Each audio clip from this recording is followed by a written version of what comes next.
Bueno, pues aquí, después de un arduo día de trabajo, nos disponemos a preparar una carnita asada. Yo ya se me quitó esa maña, yo mejor me salgo a la chica. Ya nomás algo que empieza ya. Muy bien, pues aquí estamos ya prendiendo el fuego, la lumbre.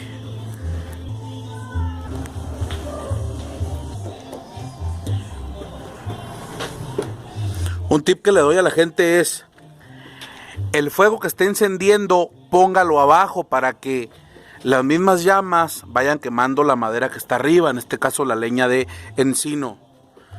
Si lo pone arriba, será muy difícil que vaya encendiendo la leña.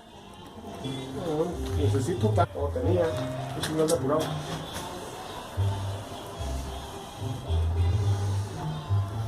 Fui a su casa y parecía almacén.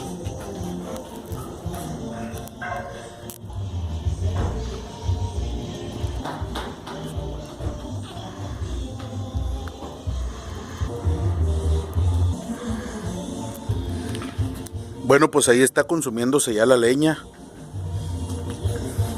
Gracias a que el fuego se le pone por la parte de abajo, ya sea con cartones, con papel. Hay gente que le pone hasta combustible. En este caso no es así.